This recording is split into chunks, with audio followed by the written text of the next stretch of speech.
A dengue já matou pelo menos 100 pessoas em Minas Gerais desde o início do ano. Minas Gerais tem agora 100 mortes confirmadas pela dengue apenas este ano, segundo o boletim divulgado nesta segunda-feira pela Secretaria de Estado de Saúde. Na semana passada, eram 66 mortes. Outras 372 são investigadas no momento. Os casos confirmados de dengue saltaram da casa dos 185 mil para 232.789 em uma semana. Sobre a chikungunya, as mortes confirmadas passaram de 20 para 24 neste intervalo de 7 dias. E outras 20 estão em investigação. São ainda 14 casos de Zika e nenhuma morte pela doença em 2024. Repórter Alan Passos. Estado com maior número de mortes e casos de chikungunya no país, em 2024, Minas Gerais tem 3 regiões com maior atenção no momento. Diante da grande incidência no Vale do Aço, norte do estado e algumas cidades da região central, as ações de combate à doença e ao mosquito transmissor, o Aedes aegypti, estão mais robustas nessas áreas. É o que explica o subsecretário de Vigilância em Saúde da Secretaria Estadual de Saúde, Eduardo Campos Prosdocimi. O Estado de Saúde vem fazendo, desde o mês de janeiro, grandes capacitações, rodando o interior de Minas, falando sobre manejo clínico e falando também de plano de contingência, ou seja, como os municípios devem aí evitar as melhores práticas para o controle do vetor, para a mobilização social, para a assistência. Já repassamos também mais de 80 milhões de reais para que os municípios consigam fazer as ações locais de combate ao vetor e de tratamento também. Apesar do momento de alerta e pressão no sistema de saúde, com muitos atendimentos às pessoas com sintomas de doenças transmitidas pelo mosquito Aedes aegypti, o subsecretário Eduardo Campos Prosdocimi espera que o cenário fique melhor nas próximas semanas, com a possível redução das contaminações. É o segundo ano consecutivo que temos aí um quantitativo elevado de casos de chikungunya. Temos aí, de fato, um pico de casos, né, verificado nesses 3 meses.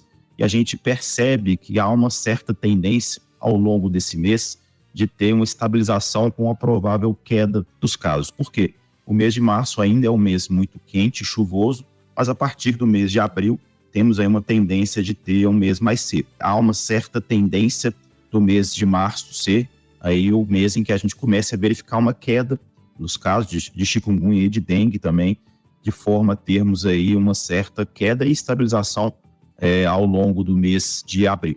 Dados mais recentes do Ministério da Saúde mostram que a cada 10 casos de chikungunya no Brasil, 6 ocorrem em Minas Gerais. Repórter Júlio Vieira. E uma das principais preocupações é com mais infecções pelo vírus em grávidas e mulheres que acabaram de ganhar neném. Em meio ao surto de dengue em todo o país, cresceram também os casos de gestantes infectadas pelo mosquito Aedes aegypti. E as grávidas precisam redobrar os cuidados quando diagnosticadas com dengue.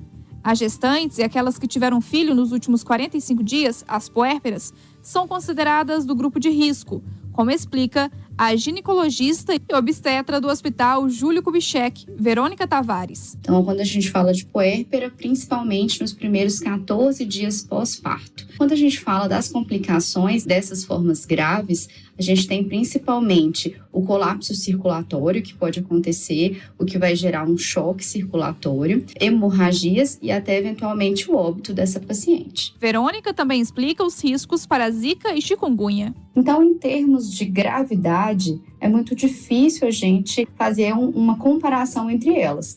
A dengue, ela tem as suas formas mais graves que podem se desenvolver nas gestantes, mas a Zika, por exemplo, a gente não pode deixar de lembrar da microcefalia. O que é mais importante entre as 3 é realmente a dificuldade, muitas vezes, a gente fazer o diagnóstico.